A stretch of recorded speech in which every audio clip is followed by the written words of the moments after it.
ఈరోజు కొండాపూర్ మండల్లో డివైఎఫ్ఐ మండల కమిటీ వేయడం జరిగింది. మండల అధ్యక్షునిగా సురేందరు, కార్యదర్శిగా ఎండి పాషాను నియమించడం జరుగుతుంది. దీంతోపాటు ఒక 15 మందితో మండల కమిటీ సభ్యులుగాను కూడా ఎన్నుకోవడం జరిగింది. ఈ సందర్భంగా ఈ కొండాపూర్ మండలంలో ఉన్నటువంటి వివిధ పరిశ్రమలు కానీ వీటి అందరిలో కూడా ఇక్కడ ఉన్నటువంటి యూత్కు ఉద్యోగాలు ఇవ్వాలని చెప్పి ఈరోజు మేము డివైఎఫ్ఐ యువజన సంఘం నుంచి ఈ ప్రభుత్వ అధికారులను, కంపెనీ యజమానులను డిమాండ్ చేస్తున్నాం.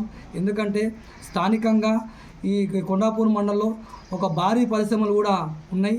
కానీ ఈ పరిశ్రమల్లో ఇక్కడ ఉన్నటువంటి ఈ మండలానికి, గ్రామాలకు సంబంధించినటువంటి యువకులను తీసుకోకుండా వేరే రాష్ట్రాలకు చెందిన యువకులతో ఈరోజు పరిశ్రమల్లో నియమించుకోవడంతో ఇక్కడ ఉన్నటువంటి యువత తీవ్ర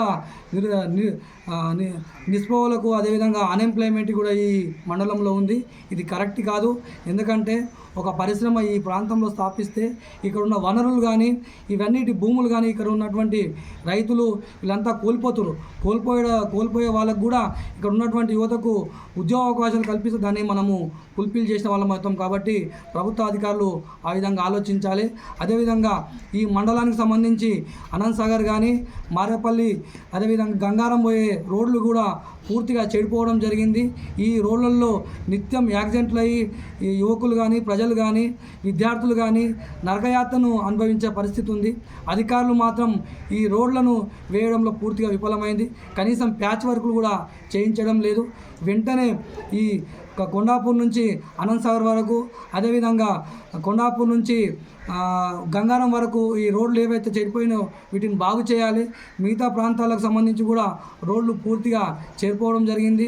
వీటిని వెంటనే మరమ్మతులు చేయించి నూతన రోడ్లు నిర్మించాలని చెప్పి డివైఎఫ్ఐ జిల్లా కమిటీ పక్షాన, అదేవిధంగా కొండాపూరు మండల కమిటీ పక్షాన ఈ అధికారులను, ప్రభుత్వాన్ని డిమాండ్ చేస్తున్నాం. లేకుంటే రాబోయే కాలంలో పెద్ద ఎత్తున ఈ కొండాపురంలో ఉన్న మండల కమిటీ, డివైఎఫ్ఐ మండల కమిటీ ఆధ్వర్యంలో ఈ ప్రభుత్వ అధికారులపైన, పరిశ్రమల కార్యాలయం ముంగల పెద్ద ఎత్తున ఆందోళన నిర్వహించ ఉంటుందని చెప్పి ఈరోజు హెచ్చరిస్తున్నాం.